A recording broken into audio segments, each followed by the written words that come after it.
High আমি রূপম। আজকের এই ভিডিওতে আমরা আপকামিং 3টে কাজের 2টো ট্রেলার, যার মধ্যে একটা রিলিজ ট্রেলার এবং একটা গান নিয়ে কথা বলবো। চলো আজকের ভিডিও শুরু করা যাক। প্রথমে আমরা কথা বলবো তুম্বারের রিলিজ ট্রেলার নিয়ে, যেটা আজকে কিছুক্ষণ আগে ড্রপ করা হয়েছে। আমরা জানি সিনেমাটা 13 সেপ্টেম্বর রিলিজ করা হচ্ছে। তো কেমন লাগলো এই ট্রেলারটা?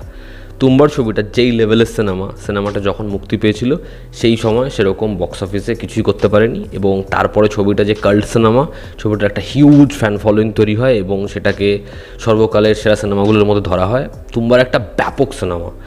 তো সেই ছবিটা আশা করছি বক্স অফিসের যে ডিউটা সেটা এবার রিলিজ করে মেটাবে এবং ছবিটা দারুণ কিছু পারফর্ম করবে বক্স অফিসে। তো এই ট্রেলারটায় এমনভাবেই মনোলগগুলো রাখা হয়েছে যে অডিয়েন্স আগেরবার সিনেমা হলে যায়নি এবং এবার সিনেমা হলে যাবে, ঠিক সেরকমভাবেই যেন প্রত্যেকটা মনোলগ ইন্ডিকেট করছে। যেখানে সোহম শাহ সে বলছে যে কিভাবে অডিয়েন্স তাদের আবার সিনেমা হলে আসতে হবে, প্রত্যেকবার যখন কোনো জিনিস ঘটে সেটা পরবর্তী সময় আবার ঘটে, এরকম ধরনের মনোলগগুলো। এবং তারা আশা করছে যেটা আগে হয়নি সেটা এবার হবে। তা পুরোপুরি ইন্ডিকেশনটা ক্লিয়ার যে কি বলতে চাইছে এখানে। এই দেবীর কোক সেখানে যাওয়ার জন্য যেরকমভাবে সংলাপটা রেডি করা, অডিয়েন্সকে সিনেমা হলে যাওয়ার জন্য যেন একই কথা বলা হচ্ছে। তো ভিজুয়ালস তুম্বারের কি আমরা জানি, এবং তার ওই ইন্টেন্স ব্যাকগ্রাউন্ড স্কোর, ওরকম সেট ডিজাইন, ওরকম ক্যারেক্টারাইজেশন, ওরকম চরিত্রর মননে কি চলছে, বাস্তবে কি হয়েছে, সেটা ফ্যাব জাস্ট। তো সেটা যখন আবার দেখলাম দারুণ লাগলো। এবং সিনেমা হলে জাস্ট রিলিজের অপেক্ষা। আমি আগেও বলেছি তুম্বার ছবিটা দেখতে যাবই যখনই আসবে। তো দেখা তুম্বারের থিয়েটার এক্সপিরিয়েন্স কেমন হয়। অডিয়েন্স আই হোপ এই ছবিটা বড় পরিমাণে সিনেমা হলে দেখতে যাবে এবং ছবিটা ব্যাপক বিজনেস করবে। এই ছবিটার একটা ফ্যান ফলোয়িং তো আছেই। এবার যদি আমরা কথা বলি তাজা খবর সিজন 2 এর ট্রেলার নিয়ে, যেটা আজকে কিছুক্ষণ আগে ড্রপ করা হয়েছে। মহেশ মঞ্জারেকার সে তো আগেরবার ছিলই, এবার তার ওপরেও আরও একজন রয়েছে, সেটা হচ্ছে জাভেদ জাফরি। তো এবার দেখানো হচ্ছে যে ওর যে বরদানটা ছিল, যে আগেই খবর পেয়ে যেত, এবার সেটাই কিভাবে অভিশাপ হয়ে যাচ্ছে এবং যত টাকা যে লাইফস্টাইলটা ও পেয়েছে সেটা ওর থেকে আস্তে আস্তে আস্তে আস্তে চলে যাচ্ছে। এবং ওই যে সান্ডাস, ওই যে যেরকম ও পায়খানার মধ্যে থাকতো, জীবনটা ওরকম জায়গায় চলে আসছে। এবার ওর মাথায় আসছে 500 কোটি টাকার দেনা, যেটা ওর জন্যই কোনো না কোনোভাবে ডুবেছে।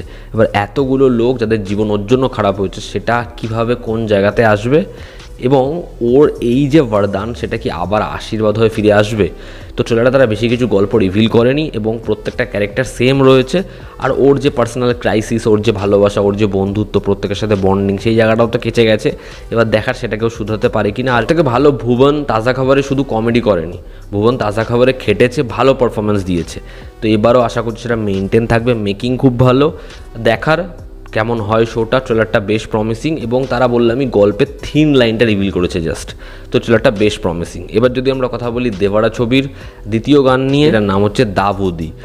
এই গানটা মানে যদি অনিরুদ্ধ এই গানটার মিউজিক না করতো এবং এটা যদি এনটিআরের গান না হতো, এনটিআরের ছবির গান না হতো, তাহলে এই গানটাকে নিঘাত আমি রোস্ট করতাম। কারণ গানটা শুনে দেখে মনে হচ্ছে ওই হতো না যে বহু আগের সাউথের কোনো ছবি, সেটার একটা হিন্দি গান, মানে হিন্দি ডাব করা হয়েছে, টিভিতে দেখছি আমরা, খুব বাজে লিরিক্স, খুব বাজে লাগছে শুনতে, ঠিক ওরকমই নাকেশ আজিজ গেয়েছে বলে এই গানটার একটা মিনিমাম কোয়ালিটি দাঁড়ায়, না হলে গানটা কিছুই হয়নি। এর মিউজিকের বিটসগুলো একটু ভালো, লিরিক্সে যাতা হচ্ছে এবং কিছুই মানে দাঁড়ায় না। আর ভিজুয়ালি যদি দেখি তাহলে এনটিআর বিভৎস একজন ডান্সার। এনটিআর এবং জাহ্নবী দুজনকে দেখতে খুব ভালো লাগছে, দুজনের কেমিস্ট্রি ভালো, সেটা আগের গানেই ওয়ার্ক করে গেছে। তো ভিজুয়ালস ভালো, কিন্তু গানটা আপনি আপ বাজছে, এরা যেন অন্য একটা গানেই নাচছে। এটাকে জাস্ট কোনোভাবে সিং করে দেওয়া হয়েছে, কোনোভাবে চিপকে দেওয়া হয়েছে, যে কারণে মালটার মনে হচ্ছে সিংটা ভালো হয়নি। তো গানটা একদমই ভালো হয়নি। অনিরুদ্ধের থেকে এরকম গান জাস্ট এক্সপেক্টই করা যায় না। তো এনটিআর নেচে ভিজুয়ালসের জন্য গানটা একটু কোয়ালিটি পায়, না হলে এই গানটা একদম হয়নি, একদম না। আমার গানটা জাস্ট পোষায়নি। তো এই ছিল আমার রিয়াকশান আপকামিং এই 3টে কাজের, 2টো ট্রেলার এবং একটা গান নিয়ে। তোমরা যারা এই গানটা এবং এই ট্রেলারগুলো দেখেছো, তোমাদের কি রিয়াকশান জানিও। জনতা আমাদের পাশে আছে। আবার দেখা হচ্ছে। Love you all, stop, bye, take care, by.